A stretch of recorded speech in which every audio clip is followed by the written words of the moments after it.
Microsoft just announced a huge shakeup. I did not see this coming. Microsoft just announced Phil Spencer's retirement after 38 years at Microsoft, including 12 years leading Xbox. He's going to be replaced with Asha Sharma, who's the former Instacart chief operating officer and Meta VP with no gaming industry experience, replacing him as CEO of Microsoft Gaming effective immediately, while Matt Booty is promoted to chief content officer, and he'll be overseeing Microsoft's 40-ish studios that they have. Sarah Bond, who I think everybody was assuming was being groomed to be Phil Spencer's replacement, she announced that she was going somewhere else. She says, I'm done here. To me, that felt like a quit because resignation in protest of whatever's happening. Like she doesn't I think she expected to get that job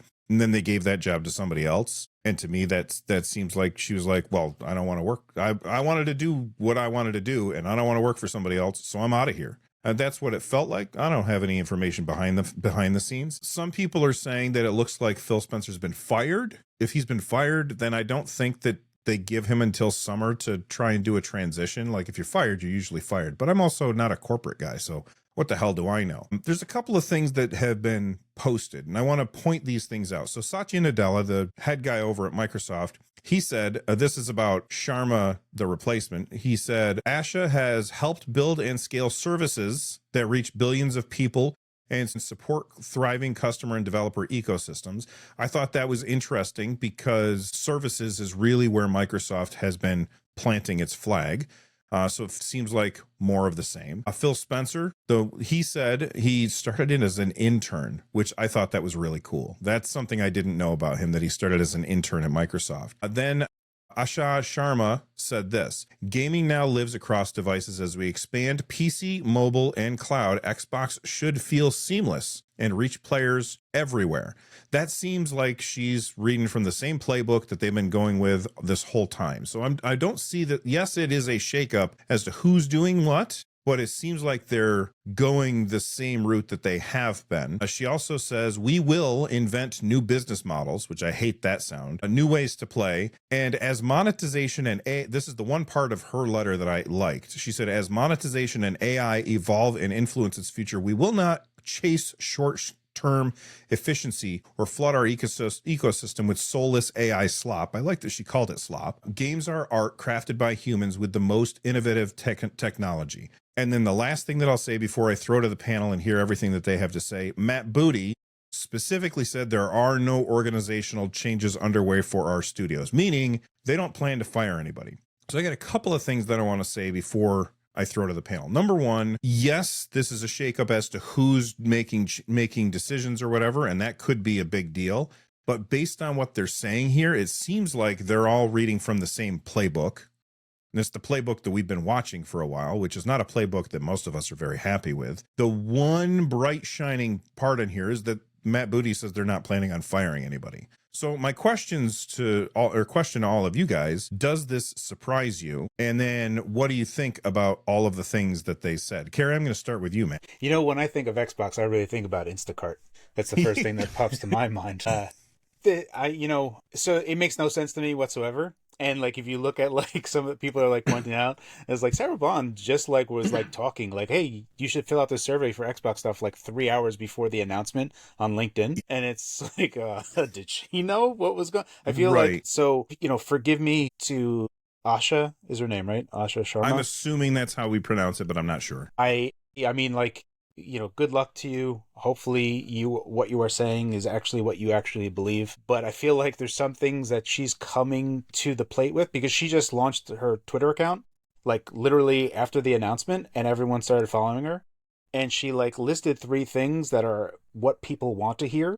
It's like, it's going to be about games and whatnot. And then their next tweet was, how about we bring Xbox Blades back? And I feel like she's just like hitting all these things of like, you need to say these things so that people will be receptive to this whole thing.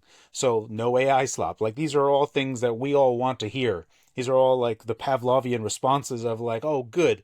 she's saying, she's saying the thing. But to your point, Bill, what are they changing? What's different? What does she have effectively for the next 2 years? This is still the Phil Spencer and Sarah Bond show.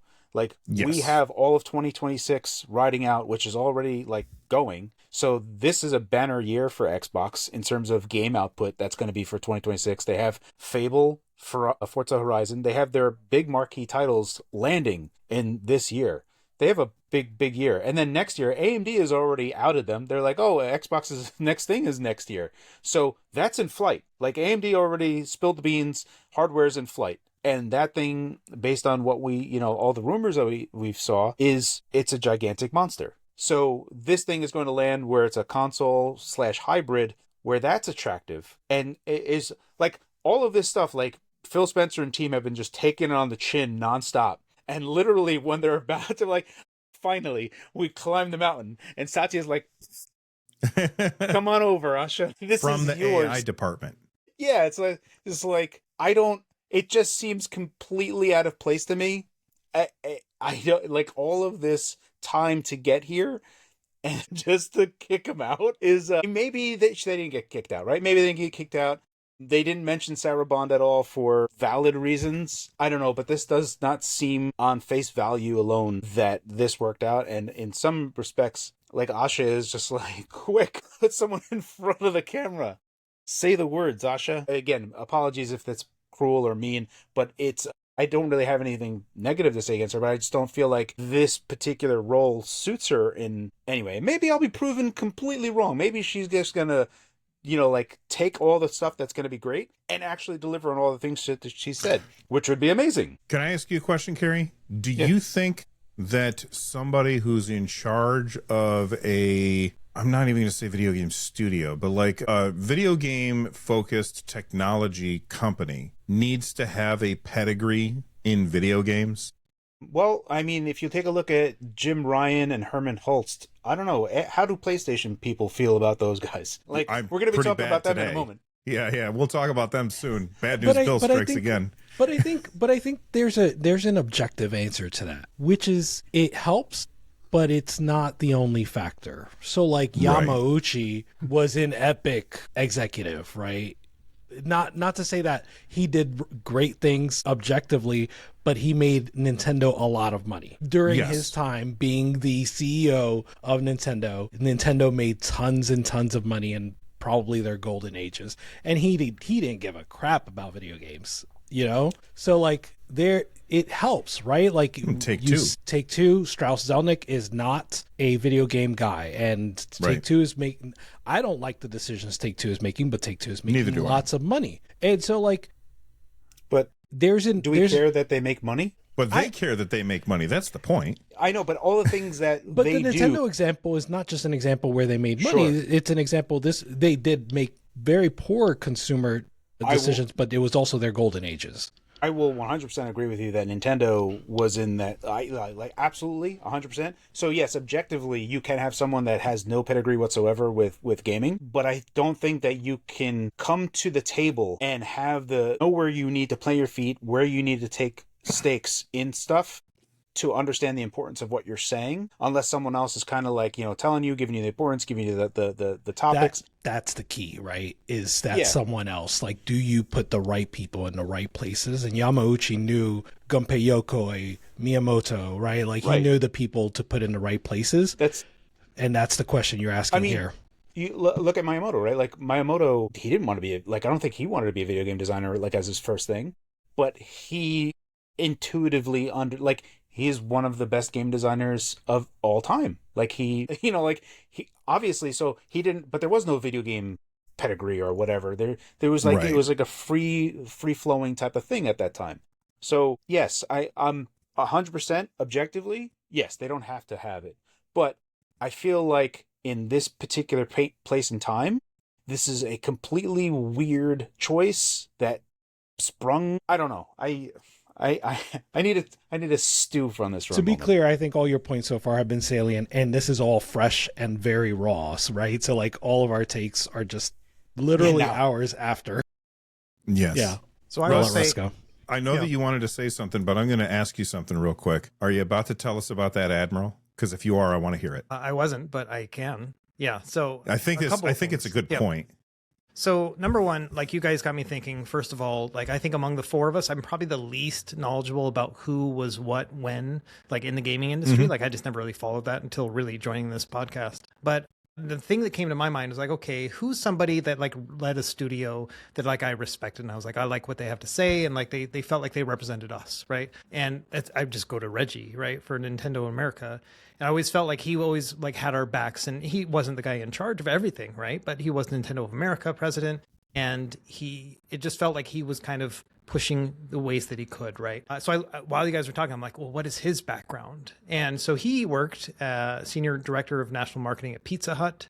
Then he went on to work for Guinness, then Panda Express, then VH1, and then finally Nintendo. And then he went in for sales and marketing, and then eventually moved up. And I think that all kind of fits in kind of what I expect from Reggie too, or what I expected from him. Somebody who could sell you something, somebody who appealed to the entertainment side. Food I would consider to be part of that as well. And that all kind of makes sense to me. But when we look at like Asha's background, as working at Instacart, then Meta, and then the AI platform for the past 2 years in Microsoft, and now moving over, I don't have the same kind of feeling like, oh, they are in tune to delivering games in a way that gamers are wanting, right? Or to predict gaming trends. So yes, Bill, you have your finger up? Can I just jump in real quick? Yeah. You're right. That's not, but she's good at services.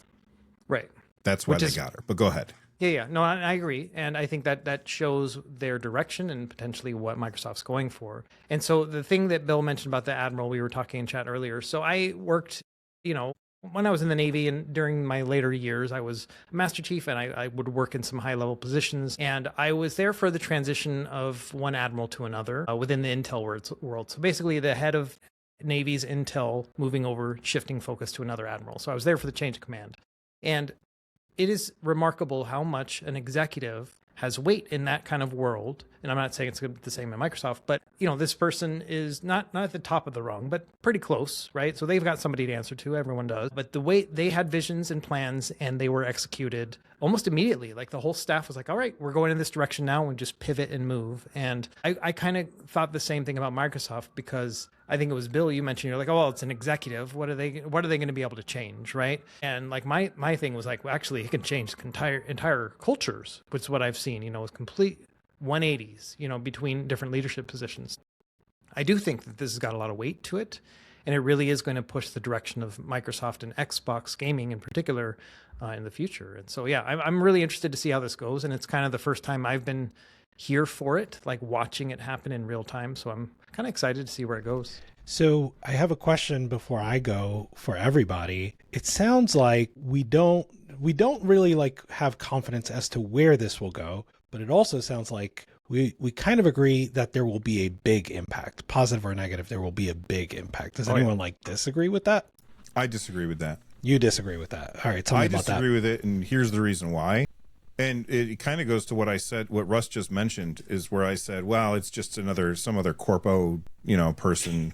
Who cares what they're like? Yes, they can have an impact, but I don't think they're the boss. I don't think Phil was the boss. I don't think this person's the boss. If Sarah Bond got Phil Spencer's position, I don't think she would have been the boss. I think the boss is Satya Nadella, and he's still the one who's in charge of it all. So it's just going to keep going the way it's already been going. That's what I think is going to happen. Maybe I'm completely wrong about this. Maybe all of these decisions that have pissed everybody off for months and months and months have come directly from Phil Spencer, but I doubt it. So I would say that a good leader, and we're just assuming that the CEO of Microsoft is a good leader, he would just trust the experts to do the experting, right? That he would say, okay, you are my subject matter experts for gaming, so do your thing, and you've got my trust for it. But there's going to be some parameters. Obviously, you can't nuke the place, but do what you need to do, and I trust that. And I'm hoping that that's kind of where they're going. So yes, limited power, but I think that within that realm, they've got their sandbox. And I think that as long as they deliver on the deliverables, I would say that Microsoft is hopefully smart enough to let the experts do the experting. And I think if that were the case, then it wouldn't be somebody coming from AI running Xbox Gaming now. It would have been somebody from Xbox Gaming that would have been promoted when Phil retires. You know what I mean? No, I totally get that, right? Because just based on what we know, I wouldn't say she's an expert in gaming. And so that's absolutely something to consider. I'm letting you go, Rich, but, like, I known there's to so the many world. things that we have to talk, like, Instacart, Home Depot, something with Microsoft AI. Home Depot board member, not like an executive, but still a board member. What does that even mean? Like, what is, like, that's like some C-suite thing? I don't know what that means. What does that mean? You're the day trader. Like, to me, it just seems like, another land of make-believe that I don't know. I don't know. I'm not saying I know anything. I'm just saying that the CEO, the Microsoft part that she joined was for AI, right? What was it? Like, leader of AI? I think she's AI. in charge of, she's in charge of Copilot, I think. Core AI comes over to see the CEO of Xbox. Don't do that. No, let's not do that. Core AI is not Copilot. Core AI is not? No. No, it's like Azure and like their partnership with OpenAI, for example, right? So like, which is making Microsoft a crap ton of money right now. Gotcha. Okay. I was wrong about that. I hope that from her tenure of however long she was with the Core AI group managing that, she was like, boy, I really hate AI slop. So when she says no AI slop, she actually means it. But I find that to be a bit incongruous with, like, where that's from, especially at this time right now. Anyway, that's last. Rich, I'm going to let you speak. Yeah. And I think all your points are salient. So Core AI says spanning AI, Azure AI Foundry, GitHub VS Code. But this is like more than just like the AI you see in Windows or Bing, right? Like, this is every enterprise corporation that is like working on their own AI. Many of them are leveraging Microsoft's version of OpenAI. Because like I said, Microsoft and OpenAI have a collaboration. And I think all of that comes with Core AI, which is, by the way, I think it's like 2 years there. So I don't even think she had that much time at Core AI. But yeah, so the reason like the admiral came up was because we were talking about like the importance of good executives and like how much that is under discussed in gaming. I think if you read like Iwata Asks, the book, or even just the interviews that are on the internet still, like you'd be hard pressed to read those pieces and think it's a coincidence that Nintendo had some of its best years during his tenure, right? So like it screams as one of the most important things, like Russ was saying, is just to have a good executive that has a culture that's going to trickle down. Whether Asha has that background, I have no idea. Yes, her background on paper does not look like it fits. Like we said, Home Depot board member, Instacart COO, Meta VP product and engineering, and then most recently president of Core AI at Microsoft.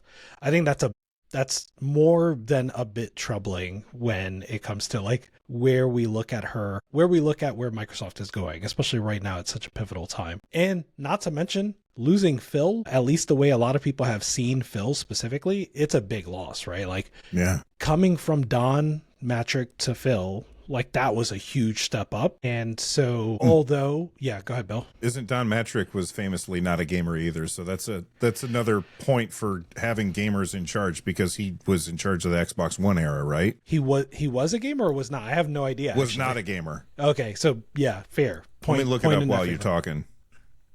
Yeah. And so like her letter is interesting because you notice the criticism that everyone gives, which is the same as Carrie's criticism, which is like, it's too perfect, right? Like she said all the right things, and maybe it's too on the nose. So it wasn't just the three priorities being games, recommitment to Xbox, and something about studios. I actually don't remember what the third priority was. Does anyone remember? Change the way we play or something like that. Changed, yeah, like future of gaming, right? Yeah. And so future of play, it wasn't that's what it is. Future of play. Thank you. So it wasn't just a priority. It was the order of priorities that was correct too, right? Like it's like games come first. Yeah, go ahead, Bill. I stand corrected. Don Matrick was actually a game developer, so maybe I read something wrong. Look at that. I think it has less bearing than we think on whether or not an executive is successful in gaming. I think it can help, but it's not the only thing it can help. But that's all. Sorry to interrupt. Yeah, no worries. So yeah, I think the order of priorities was right too, right? Like games come first, no matter what, games come first. And gamers, myself included, when I hear that sounds amazing. Let's do that. To be fair to her, she also put her mouth, what am I trying to say? Money? Put her money where her mouth is on that one, right? Because the very first big move that she made was promote Matt Booty. That's pretty much the only thing we have to go off so far. So like whether or not that was a good move depends on how you feel about Matt Booty and has he done a good job since running studios in 2018. But it's clear that she's like, hey, I think you did a good job. So you keep doing this, right? You're promoted. You have an even bigger responsibility. But either way, my feeling on this is that it's clear to me that Microsoft needed a huge shakeup. Like Phil Spencer was cool. And that's the way I'm going to frame him. He was cool. I don't know whether or not he was a good executive, but he was cool. But when you think about him at Microsoft, he started in 1988. You know who started at Microsoft in 1983? Gabe Newell. Look at what Gabe Newell has done since 1983. I don't think Phil Spencer is 5 years away from being Gabe Newell. And I that's important because of not just how Phil Spencer started then or even started whatever it was, 2018, 2015, but just the last 5 years of Xbox. This last year has been pretty good, like in terms of games only, but these last 5 years haven't been great. And that could be because of Satya Nadella, but Phil to me hasn't proven himself otherwise. Like he's a cool guy, seems to have pretty good thoughts, but he hasn't proven to me that like he can lead Xbox, which is like probably the biggest gaming identity left right now. And do I think Asha can? I'm not saying that, but I do think they needed a big change. And so in that way, I'm grateful they made the big change. They swung big, maybe. But yeah, I'm not confident necessarily in Asha. So I am walking myself back a little bit since you said that, because my biggest fear in this in the back of my head is like, is this a Jade Raymond? Is this Phil Harrison? Is this someone that just fails upward in life? Like they just go along and just like, hey, I'm the CEO of Instacart. Here's what I'm doing. Oh, it's a big destructive mess. Let me just go over to my board of Home Depot and just like keep on failing upward in their life. And now she's CEO of Xbox. I don't know. I haven't investigated anything, but that is a worry that I have in the back of my head. Legitimate worry. Idea. Yeah, legitimate worry. But it could be like you said, like she might just be all business. And she's like, okay, tell me what they like. I'm going to say these things and these are the things I'm going to do. And I'm going to be hardcore about them. The thing that I would, knowing that Phil Spencer was there for so long, I very much value, I'm like old, so I am still of the old mindset where, you know, you want to be like the company man. You want to like, okay, if I'm loyal to the company will be loyal to me. It's 2026, baby. Oh, I know, it doesn't work like that anymore. But it was nice to see Phil Spencer do that, right? Like, start as, you know, you want to see that story of the person starting off as the mail delivery person and then make their way all the way up because they believe in the company, they believe in the stuff, and they do the stuff. And I feel like when Phil Spencer got there, he had a long leash to do what he wanted to do. And as things weren't going his way, that leash got tighter and tighter to the point that he could only make like a bet. And once he made that bet, he wasn't allowed to do anything else. And that was kind of where it was. I don't have any proof of this. This is only speculation on my part. And that's more of just kind of discounting, almost excusing what has transpired. We're only now seeing all of the studio purchases, all of that stuff start to pay dividends. And it took a decade for that to happen. So that's where I'm just like, geez, that sucks. Shit moves slow. On the note of that leash, I did want to get back to the Satya thing. Like, clearly Satya's in charge, right? Like, there's no question about that.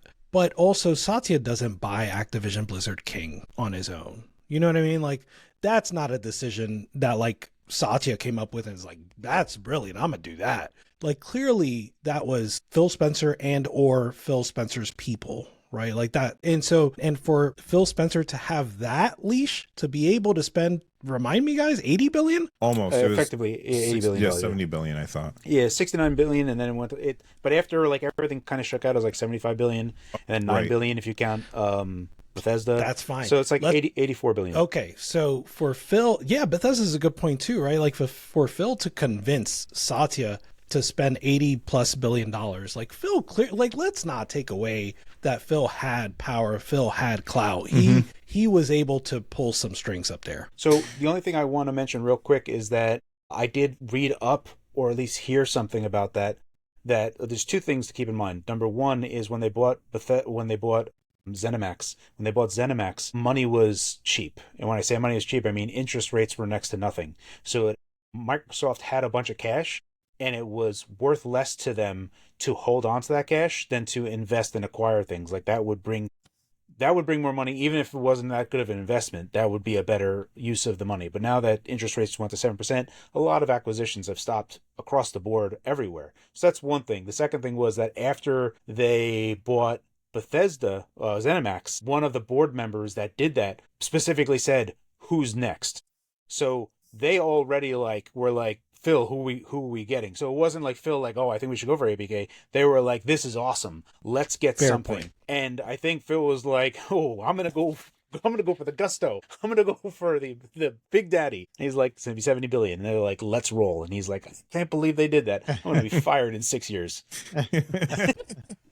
It's a wrap for me. So I kind of have I know this is Bill's job, but I have a question for you guys, just because I'm curious. I'm retired.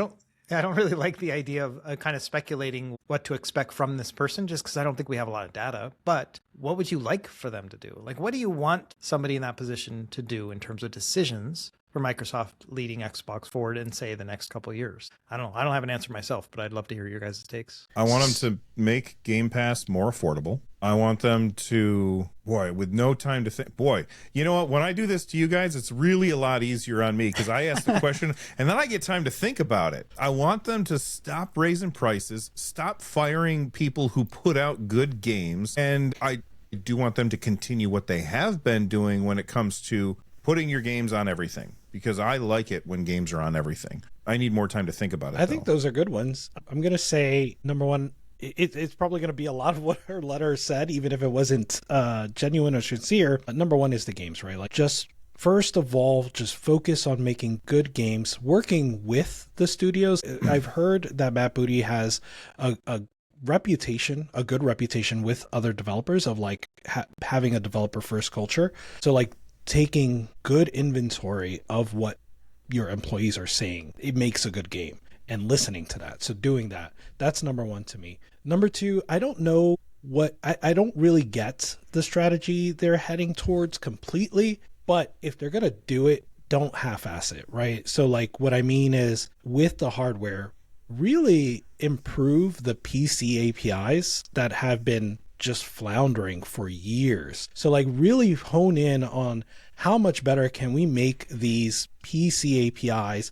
How much better can we make the storefront such that like Valve gets a little bit scared, right? Like, let's make a good storefront with good APIs that developers can use. Let's give them good features and just focus on consolidating all of those efforts rather than what you've had so far, which is Xbox is doing all of this and PC is doing all of that. So those are two things I would pick. So for me, again, I think if we look at this through the lens of Satya just put a new leash on someone, but now the leash is like super long.